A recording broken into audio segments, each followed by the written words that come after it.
에스라서 1장 5절 6절 말씀 함께 읽겠습니다. 시작.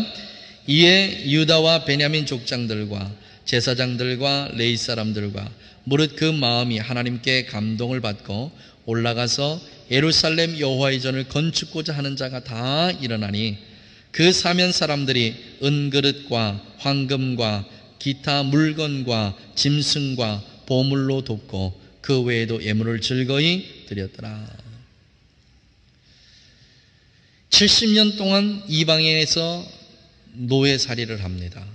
전쟁 포로로 잡혀갔다가 70년 만에 해방해서 이제 이스라엘로 다시 회복돼서 돌아오는데 하나님의 눈이 어디에 가 있는지 오늘 이 말씀에서 여러분 이것을 찾아내야 됩니다. 하나님의 눈이 누구에게 가 있는가? 하나님의 마음이 어떤 사람들에게 가 있는가? 이것을 오늘 말씀 속에서 우리가 찾아낼 수 있다면 오늘 말씀은 우리에게 큰 은혜가 되는 말씀인 줄 믿습니다. 자, 1절 5절 봅니다. 이에 유다와 베냐민 족장들과 라고 그렇게 기록합니다. 자, 하나님의 눈이 누구에게 가 있습니까? 하나님의 눈이 누구에게 가 있습니까? 다윗과 솔로몬에게 이어지던 다윗의 왕조가 솔로몬에 의해서 둘로 나뉘게 됩니다. 남조 유다와 북조 이스라엘. 그런데 남조 유다에는 두 지파만 남습니다. 누구죠?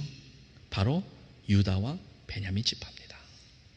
나머지 10지파는 북조 이스라엘에 속하고 남조 유다의 유다 지파와 베냐민 지파 두 지파가 남아서 이 유다를 형성하게 됩니다. 자, 그러면 다윗과 솔로몬으로 이어지는 정통 왕조가 북조 이스라엘입니까? 남조 유다입니까? 남조 유다입니다. 하나님의 모든 언약의 말씀은 다윗과 솔로몬으로 이어지는 다윗의 왕조의 하나님의 눈이 늘 그곳에 가 있다는 것을 우리는 쉽게 짐작할 수 있습니다.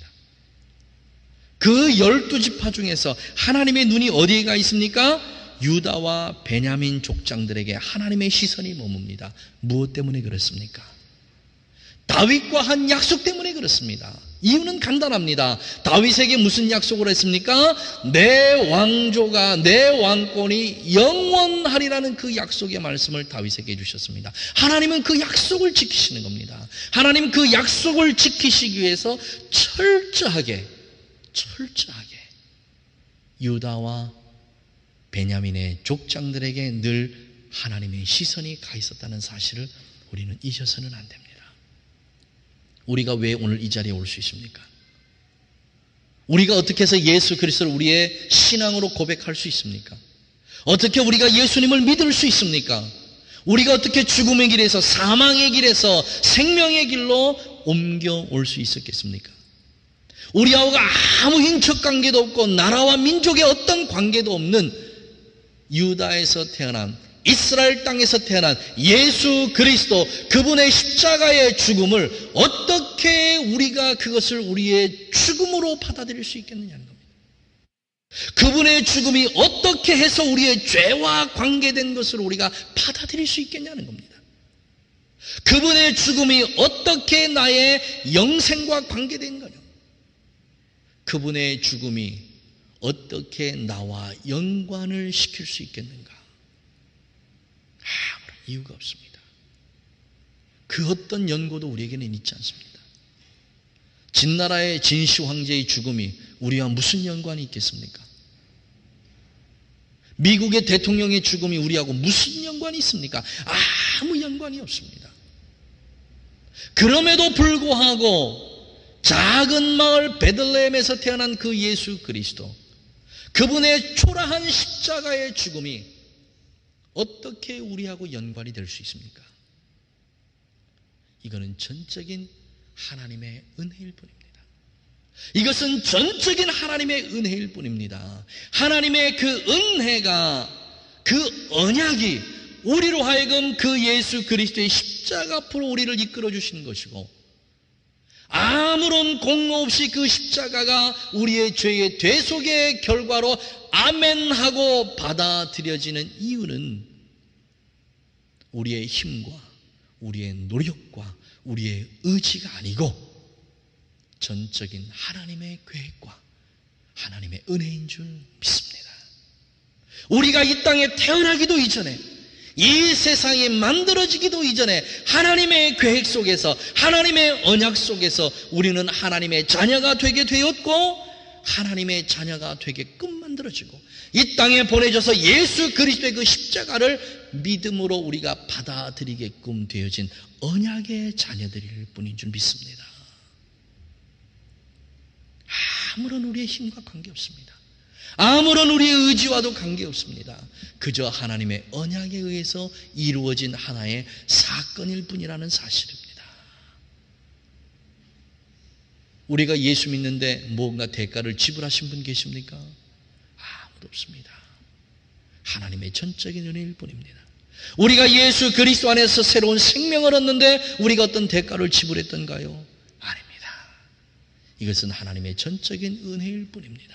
죄인된 우리가 하나님 앞으로 나아갈 수 없기에, 거룩한 그분 앞에 죄인된 우리가 나아갈 수 있는 방법이 없기에 하나님 스스로가 죄인들이 하나님 앞으로 나올 수 있는 그 길을 열어주시고 그 영광의 보좌 앞에 죄인된 우리가 감히 고개를 들고 나갈 수 없기에 그 길을 예수 그리스도의 십자가의 대속으로 그 길을 열어주시고 예수님 때문에, 예수 그리스도의 십자가의 그 피로 말미암아 우리가 그 하나님 앞에 오늘도 이렇게 나와서 예배할 수 있지 않습니까?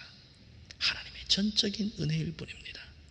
오늘 이 한 구절의 말씀, 이에 유다와 베냐민 족장들과 했던 이 언약의 말씀은 오늘 우리에게 주신 동일한 은혜의 말씀인 줄 믿습니다. 우리는 아무 힘도 없고 아무 능력도 없고 하나님의 시선을 붙잡을 만한 그 어떤 것도 우리에게는 있지 않습니다. 그럼에도 불구하고 하나님께서는 하나님의 그 신실하신 당신의 언약을 지키기 위해서 오늘도 죄인된 우리에게 하나님의 따뜻한 사랑의 시선을 주시고 하나님께서 원하시는 하나님의 그 길로 오늘도 우리를 생명의 길로 이끌어 주시는 줄 믿습니다.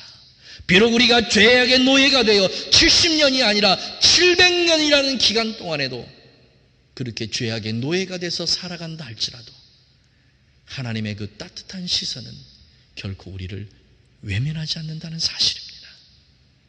우리가 하나님 앞으로 돌아올 수 있는 어떤 희망과 소망이 우리 자신에게 있어서가 아니고 하나님 그 자신이 우리에게 하신 그 언약 때문에 하나님은 오늘 하루도 죄 가운데 살면서 그 죄악과 더불어 살면서 씻을 수 없는 그 죄를 우리가 짓고도 이 시간에 뻔뻔하게 와서 앉아있지만 그래도 하나님의 따뜻한 사랑의 눈길은 우리의 죄를 보지 아니하시고 우리 가운데 머물고 있는 그 하나님의 언약을 통해서 우리를 바라보고 계시는 줄 믿습니다.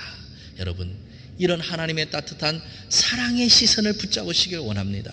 이런 따뜻한 하나님의 사랑의 시선이 죄악으로 딱딱하게 굳어진 우리의 마음을 봄눈이 녹듯이 그렇게 녹여지는 하나님의 존귀하신 은혜가 오늘 예배하는 우리 모두에게 크게 임하시기를 예수님의 이름으로 간절히 축원합니다.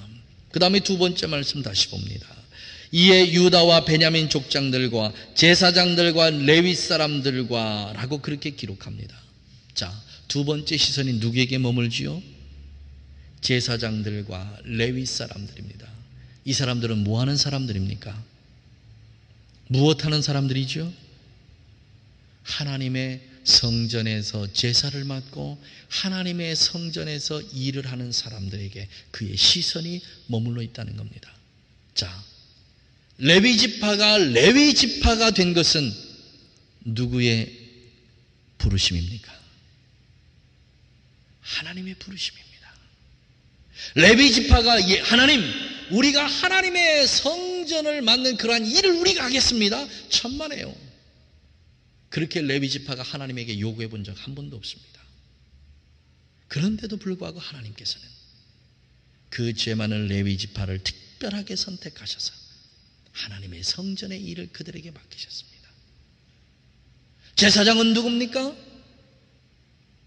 이스라엘 백성들이 출애굽하고 모세와 여호수아가 하나님의 산 시내산에서 40일 동안을 머물 때에 이스라엘 백성들이 그들이 어찌할 바를 모를 때에 아론이 이스라엘 백성 전체를 모아서 애굽 땅에서 섬기던 신 금송아지를 만들어서 이스라엘 백성들로 하여금 범죄하게 만들었던 그 아론이 하나님에게 선택받은 첫 번째 제사장이라는 사실을 우리는 기억하고 있습니다. 아론이 언제 하나님 앞에서 제사장이 되겠다고 그렇게 서원한 적이 있습니까? 아론이 언제 하나님 앞에 나와서 하나님, 내가 하나님 앞에 제사 드리는 제사장이 되기를 원합니다고 하나님 앞에 단 한 번도 요구한 적이 없습니다. 오히려 아론은 이스라엘 백성들로 하여금 큰 죄를 범하게 한 중죄인입니다. 죽어 마땅한 죄인입니다. 씻을 수 없는 죄인입니다. 그럼에도 하나님께서 아론을 택하셔서 그가 하나님 앞에 이스라엘 백성들의 죄를 대신해서 하나님 앞에 제사를 드리는 제사장으로 삼아주셨습니다. 얼마나 고맙고 감사합니까? 다른 게 하나님의 은혜가 아닙니다. 이게 바로 하나님의 은혜인 줄 믿습니다. 지난 70년 동안 이스라엘 백성들은 이방 나라의 전쟁 포로로 잡혀갔습니다. 그 나라에 가서 이스라엘은 어떻게 살았을까요? 어떤 마음 가지고 이스라엘이 하나님 앞에 그렇게 살았을까요? 오늘 성경 말씀을 보면 적어도 이 두 부류, 제사장 부류와 레위 지파 이 두 부류는 하나님 앞에 어떻게 제사를 드려야 될까? 어째 이 제사가 회복될까? 이것을 위해서 마음 상한 마음으로 하나님 앞에 절규했던 지파들인 것을 우리가 유추해 볼 수 있습니다. 에덴 동산에서 쫓겨난 아담과 하와가 하나님 앞에 제사를 드렸을까요? 안 드렸을까요? 여러분 어떻게 생각하십니까? 아담과 하와가 하나님 앞에 제사를 지냈다는 기사가 성경에는 없습니다. 그런데 누굴 보면 알 수 있습니까? 가인과 아벨을 보면 알 수 있습니다. 아담과 하와가 에덴 동산에서 쫓겨난 그 순간부터 그들은 하나님 앞에 제사를 드렸다라고 유추해 볼 수 있는 것은 가인과 아벨 때문에 그렇습니다. 오늘 이 말씀을 통해서 우리가 유추해 보면 제사장과 레위 지파 사람들은 적어도 포로가 되어서 이방 나라에 살면서 하나님 앞에 제사를 드렸는지 안 드렸는지 우리는 알 수는 없지만 이 두 부류가 오늘 이 말씀에 기록된 것을 보면 적어도 이 두 부류는 하나님 앞에 제사를 드렸던 그때를 얼마나 그리워하고 하나님 앞에 마음 놓고 제사를 드리려고 하는 이때를 얼마나 하나님 앞에 열망하고 갈망했는지 모른다는 걸 우리가 쉽게 유추해 볼 수 있습니다. 이 땅에 사는 21세기 이 지구상에 사는 수없이 많은 나라와 백성들 가운데 정말 하나님 앞에 마음 놓고 예배드렸으면 좋겠다. 하나님 앞에 마음 놓고 기도했으면 좋겠다. 하나님의 말씀을 마음대로 들었으면 좋겠다. 하나님의 성경인 이 말씀을 마음 놓고 읽었으면 좋겠다 하는 그 나라와 그 민족이 여러분 어디겠습니까? 대한민국 백성이겠습니까? 서양의 어느 나라이겠습니까? 제가 아는 그 나라는 오직 한 곳밖에 없습니다. 바로 북녘 땅입니다. 북녘 땅입니다. 북한에 살고 있는 그 백성들 중에 하나님의 말씀을 갈망하고 열망하고 그 말씀을 가슴으로 받아들이는 그 백성, 하나님의 말씀이면 오늘 지금 당장 내 목숨을 내어놓고 죽을 수 있다는 순교의 각오와 신앙을 가지고 살아가는 백성은 오직 유일한 이 지구상에 남아있는 한 백성, 저 북녘의 땅에 있는 백성들밖에는 없습니다. 며칠 전에 신문을 통해서 그 기사를 봤습니다. 아주 오래된 얘기입니다. 적어도 2007년도, 2009년도 얘기인 것 같아요. 북한 지하교회 교인들이 예배드리는 장면을 그냥 몇 컷 찍어서 그렇게 올렸습니다. 하나님, 언제까지입니까? 언제까지 우리가 이렇게 고통과 고난 속에서 하나님 앞에 예배 드려야 됩니까? 이제는 이 백성들을 불쌍히 여기시고 우리의 예배가 회복되게 하시고 이 나라와 이 민족이 회복되게 하여 주시옵소서. 그들의 예배와 그들의 기도가 얼마나 절절히 간절한지. 우리가 드리는 이 예배는요, 예배가 아니에요. 그들에 비하면 우리가 드리는 예배는요, 아닙니다. 우리의 마음속에 갈급함이나 우리의 마음속에 간절함이 북녘 땅에서 예배하는 그들과 비견이 되겠습니까? 오늘 말씀이 바로 이런 말씀입니다. 70년 동안 나라를 잃어버리고 산 전쟁포로로 잡혀간 이스라엘 백성들이 그래도 그 안에서 하나님이라는 절대적인 존재를 붙잡고 그분에게 다시 한번 우리가 예배할 수 있도록, 그분에게 다시 한번 우리의 죄를 고백하고 우리가 회복될 수 있도록 하나님 앞에 절정적인 그런 마음을 가지고 하나님 앞에 나와갔던 제사장과 레위 지파 그 사람들, 여러분들의 마음이 이러한 마음이 되기를 원합니다. 오늘 예배하는 우리의 마음이 바로 이러한 마음이 되기를 예수님의 이름으로 간절히 축원합니다. 적어도 우리가 예배하는 이 간절한 마음, 하나님을 향한 그 열정과 열망이 북한에 살고 있는 그 동포들의 절반만 된다 해도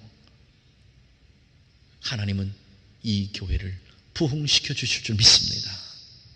하나님은 우리의 가정들을 회복시켜 주실 줄 믿습니다. 하나님은 이 지역을 우리에게 주실 줄 믿습니다. 제사장과 레위 지파에게 하나님의 시선이 가 있습니다. 예배를 사모하고 예배를 그리워했던 그들에게 하나님의 시선이 갔다는 것 여러분 꼭 기억하시고 2013년도 정말 순간순간 하나님 앞에 예배를 사모하는 우리 모두가 되시기를 예수님의 이름으로 간절히 축원합니다. 그 다음 구절 봅니다.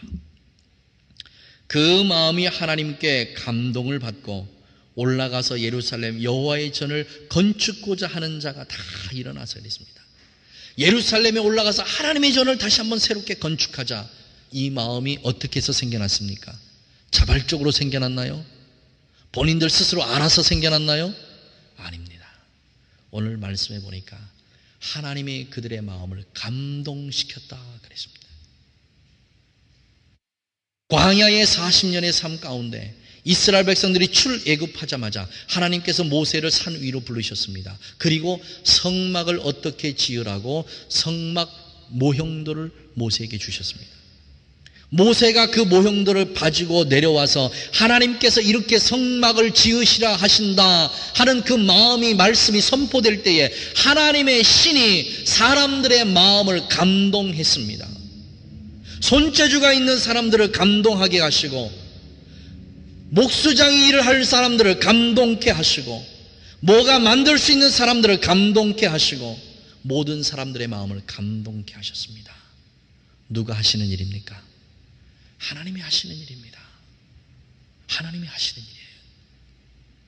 내가 하나님의 성전, 이 예배당을 위해서 작은 것 하나라도 지금 봉사하고 헌신하고 계시면 내가 하는 일이라고 생각하지 마십시오. 이 일이 내가 하는 일이라고 생각하니까 이 일이 힘들고 때로 짜증나고 불평이 있고 불만이 있습니다. 이 일을 누가 시키신 겁니까? 만왕의 왕이신 하나님께서 나를 향해서 이 일을 하라고 시켜주신 겁니다. 내가 아니면 할 사람이 없습니까? 천만에요. 이 일을 감당할 수 있는 사람은 얼마나 많은지 모릅니다. 그럼에도 불구하고 하나님께서 이 일을 나에게 맡겨주셨다는 그 자체가 얼마나 고맙고 감사한 것. 여러분 이런 감격이 있으십니까? 이런 고마움이 있습니까? 지금 이런 거를 얘기하시는 겁니다. 하나님께서 그 마음을 감동하셨다고 하는 것, 하나님께서 이 일을 감당할 수 있는 능력을 나에게 주셨다는 겁니다. 여러분 아멘 하십니까? 얼마나 고맙고 감사합니까? 이 지역만 해도 얼마나 노래 잘하는 사람이 있는지 모릅니다. 목소리가 굉장히 좋은 사람이 얼마나 많은지 모릅니다. 그럼에도 불구하고 하나님께서 나에게 이 자리를 허락해 주셨다는 것에 대해서 여러분 감격하십니까? 감동하십니까? 나같이 부족하고 연약한 사람을 하나님을 찬양하는 자리에 세워주신 그 은혜가 얼마나 고맙고 감사해요. 이 감격이 있냐는 겁니다.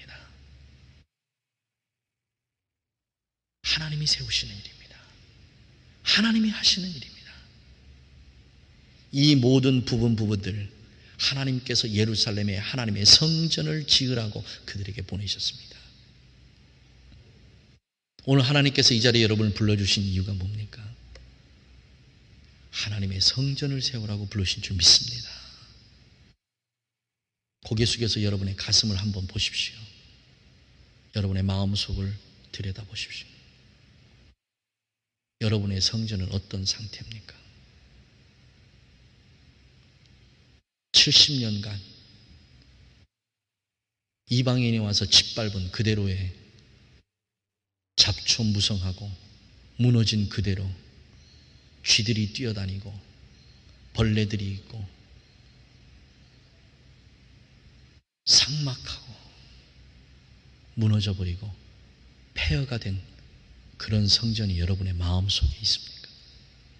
아니면 오늘 주신 귀한 은혜의 말씀처럼 그 성전을 다 헐고 새롭게 하나님의 성전, 하나님께서 내 마음속에 임재하시도록 이 성전을 새롭게 세우려는 그러한 열정 있는 사람이 여러분의 마음속에 있습니까?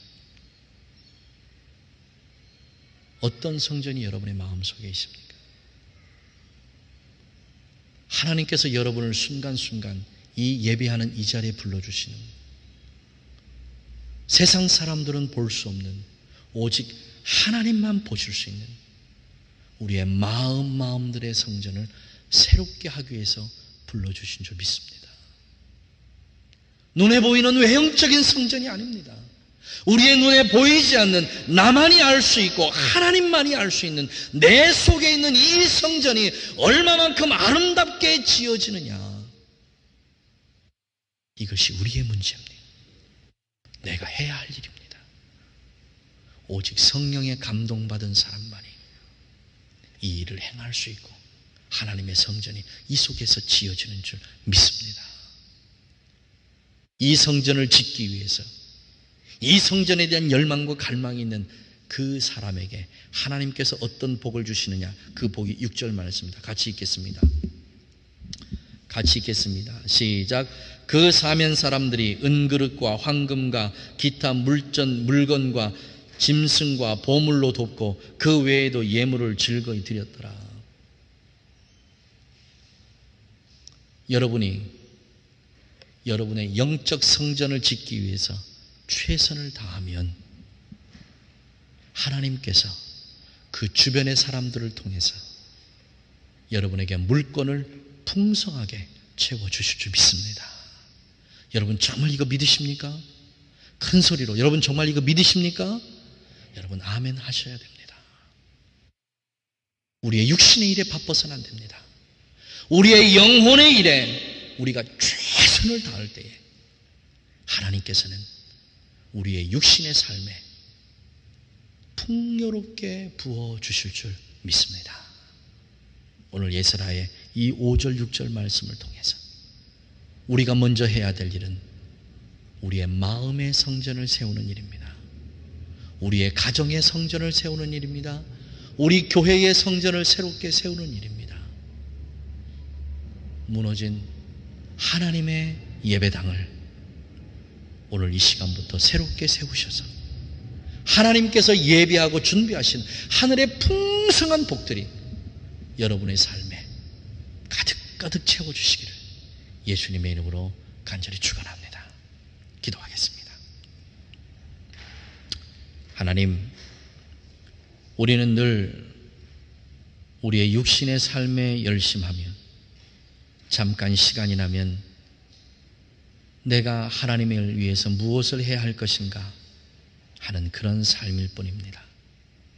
그러나 오늘 하나님의 존귀하신 말씀 속에서 우리가 하나님의 말씀에 순종하고 순묵하며 하나님의 뜻에 따라서 하나님께서 내 속에 거하실 그 초소를 아름답게 예비하려는 그 마음만 가져도 하나님께서는 우리의 주변들을 통하여 우리의 육신적인 삶이 얼마나 풍성하고 풍요롭게 채워지는지 오늘 그 말씀을 우리에게 주셨습니다.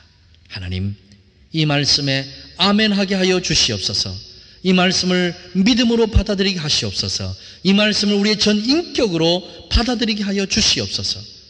그리하여서 이 말씀을 통한 하나님의 능력이 우리 온 가족들에게 임하게 하셔서 하나님의 아름다운 성전들이 모여 하나님을 영화롭게 하고 하나님 앞에 영광을 올려드리는 그런 아름다운 예배가 매 순간순간 우리의 모임 속에 임하게 하여 주시옵소서. 그 귀한 일을 이루기 위해서 우리가 더욱더 힘쓰고 애쓰게 하여 주시기를 원하오며 고마우신 예수님의 이름으로 축복하고 기도하옵나이다. 아멘. 하늘에 계신